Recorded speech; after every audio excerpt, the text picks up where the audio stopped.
Hey guys, my name is Nora Franche, and welcome to the podcast Grateful Blessed Mess, daily reflections for those in the 12 steps.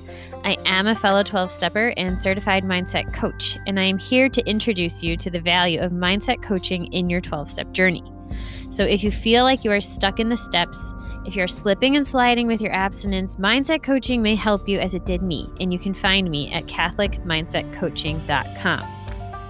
These episodes are meant to invite you in to consider the truths of 12-step wisdom and to join in the very real struggle of living them in action. I hope that it feels almost like a mini meeting, and I invite you to contribute your own share on the Grateful Blessedness Facebook group to keep the discussion going.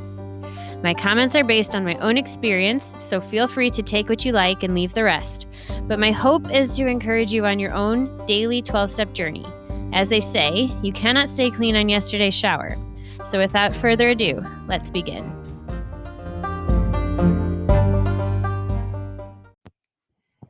Hey guys, we are reading from Beattie's The Language of Letting Go, page 287, the reading for October 3rd. Getting through the discomfort. Surrender to the pain, then learn to surrender to the good. It's there and more is on the way. That is from Beyond Codependency. Our goal in recovery is to make ourselves feel comfortable, peaceful, content, happy. We want to be at peace with ourselves and our environment. Sometimes to do that, we need to be willing to face, feel, and get through discomfort. I'm not talking here about being addicted to misery and pain. I'm not talking about creating unnecessary pain. I'm talking about the legitimate discomfort we sometimes need to feel as we heal.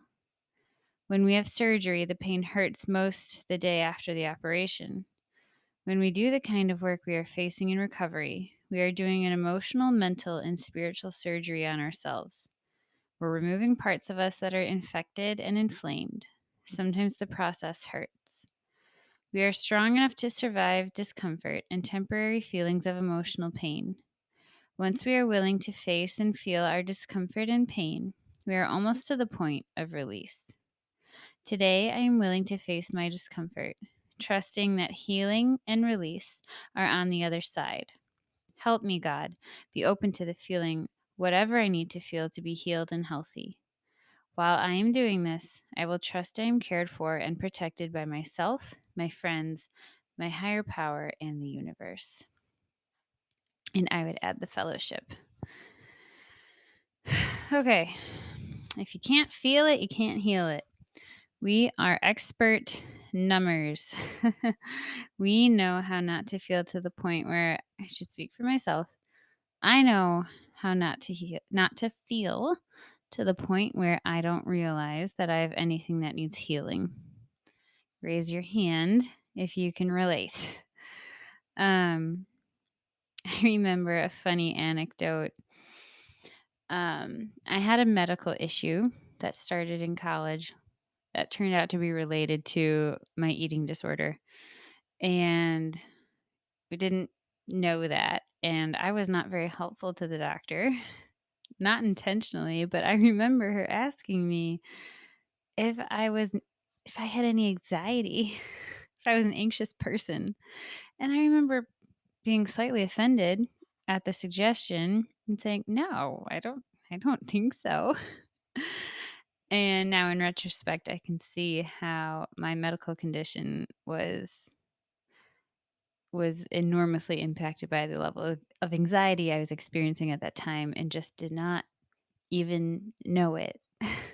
So God bless all of you and me who can relate to that, because that's a place to be, I will tell you. Okay, so we can't surrender to the pain. So like step 0 here is knowing that something's painful. And once you've gotten to the point where you can't ignore your pain and are actually seeing your pain, then we get to do what's talked about here. Then we get to surrender to the pain. And the paradox here, we resist it because we're scared of it hurting, but what we don't realize is that in resisting it, we prolong the discomfort. and that the pain actually subsides as we start to accept whatever's causing the pain, accept the situation. And so it's counterintuitive. And so I think it's very hard for us humans who aren't like taught this from a young age and aren't naturally inclined toward this way of living to trust to trust this process, and that we will come out alive on the other side.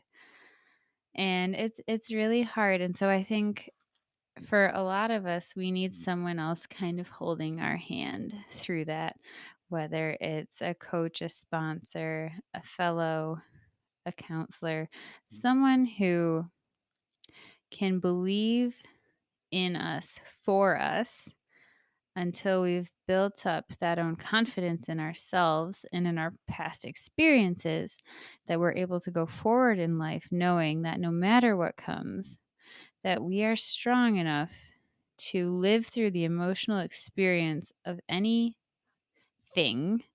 good or bad, and know that on the other side lies healing and resolution and peace. And that's that kind of happiness that they're talking about, not that momentary high of, isn't this amazing? It's this hum of a calm knowing that I'm going to be okay no matter what, because I believe enough in myself. I have that confidence enough in myself that I can get to the other side of anything. And that's rooted in lots of things beyond myself, but I also have to know that profoundly within myself, that I have the strength, I have the capacity, I have the know-how, and I have the support within and underneath me to withstand whatever comes my way. With that, I pass.